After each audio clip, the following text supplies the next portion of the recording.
রোজা কাদের? আমাদের সবার কিনা? সবার। যাকাত সবার কিনা? হজ সবার কিনা? মুআমালাত মশা সুন্দর করে এটা সবার কিনা? তাহলে আল্লাহর জমিনে আল্লাহর দিন প্রতিষ্ঠা করার জন্য চেষ্টা করে, এটা সবার, শুধুমাত্র উলামায়ে কেরামের নয়।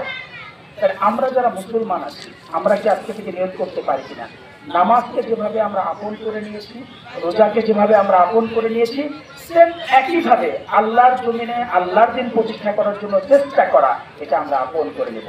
এর আগে আছে তো ইনশাআল্লাহ? পারবেন না ইনশাআল্লাহ?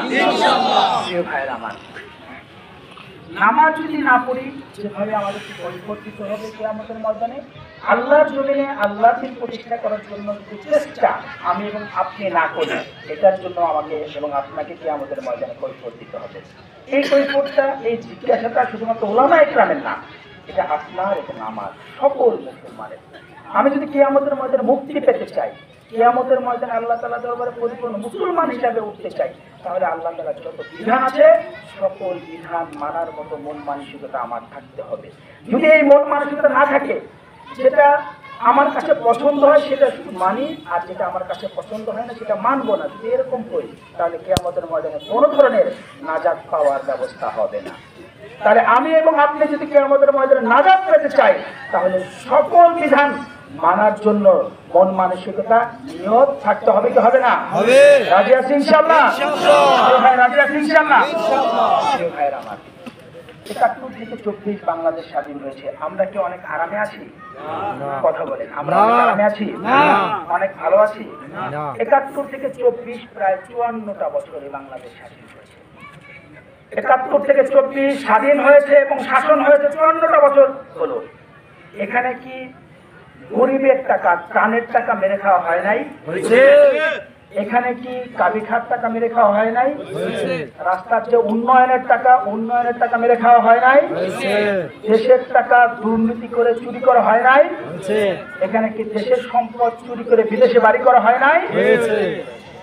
তার মানে কি ৭১ থেকে ২৪ এই ৫৪টা বছর তারা বাংলাদেশকে শোষণ করেছে, এই গরিব মেহনতি মানুষের টাকাকে আত্মসাৎ করেছে, রাস্তার টাকা চুরি করেছে, গরিবের টাকা চুরি করেছে, আপনার এবং আমার হক মেরে খেয়েছে। কথা ঠিক কিনা ভাইরা আমার?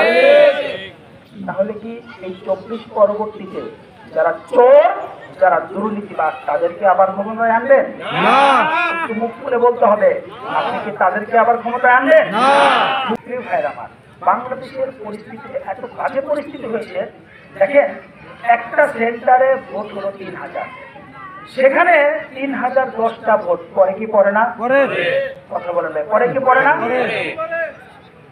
ভোট হলো ৩,০০০, ভোট পড়ে ৩,০১০টা। তাহলে কি বাংলাদেশ অনেক ভালো আছে? না। রাস্তার টাকা, একটা রাস্তা করতে ১ কোটি টাকা বাজেট, ১ কোটি টাকা বাজেট, সেখানে কি ১ কোটি টাকা পুরোপুরি কাজে লাগে? না। 50% কাজে লাগে? লাগে। যদি 50% লাগে, তারপরেও আমাদের দেশের রাস্তাটা আরো ভালো উন্নয়ন করবে।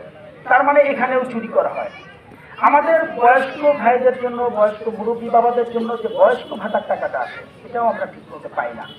কিন্তু আমরা এতটুকু গ্যারান্টি দিতে পারি, যদি ইসলামী সংগঠনকে ভোট দেন, ইসলামী নেতাদেরকে ভোট দেন, ভালো মানুষকে ভোট দেন, তাহলে তারা রাস্তার টাকা চুরি করবে না। কি বলেন ভাই, চুরি করবে? আপনাদের উমরপুর ইউনিয়নের অনেক বুজুর্গ ব্যক্তিত্ব আছেন, আমি আজকে দেখে অনেক আমার ভালো লেগেছে। আপনারা যারা এক নামে ছিলেন মৌলানা সাহেব, আলহাজ হযরত মৌলানা আব্দুল ওয়াহাব সাহেব। আচ্ছা বলেন তো দেখি, উনি যদি এই এলাকার চেয়ারম্যান হয়, তাহলে কি উনি কি আপনাদের টাকা চুরি করবে? না। ভালো করে বুঝে শুনে বলেন। না। আলহাজ হযরত মৌলানা আব্দুল ওয়াহাব সাহেব যদি এখানকার চেয়ারম্যান হন, তাহলে কি বয়স্ক ভাতার টাকা চুরি করে খাবে? না। আপনাদেরকে জন্ম নিবন্ধনে যে সনদ দেওয়া হয়, সেই সনদের আনতে গিয়ে যেটা চাঁদাবাজি হয়, কি ভাই হয় না? 50 টাকা দেন, 100 টাকা দেন, আপনাদের এটা মনে হয় না? এখন যদি নির্বাচিত হয়, তাহলে কি উনি এই চাঁদাবাজিটা, নীরব চাঁদাবাজিটা উনি করবেন? না। আপনাদের এলাকার উন্নয়নের জন্য যে রাস্তার টাকাটা আসে, সেই রাস্তার টাকাটা উনি চুরি করে ওনার বাড়ি করবেন না? কথা বলেন, বাড়ি করবেন না? তাহলে আপনারা স্বীকার করছেন যে একজন আলেমকে যদি ভোট দেওয়া হয়, সেই আলেম আপনাদের টাকা, রাষ্ট্রের টাকা, একটা টাকাও চুরি করবে না। আপনারা কি গ্যারান্টি দিচ্ছেন?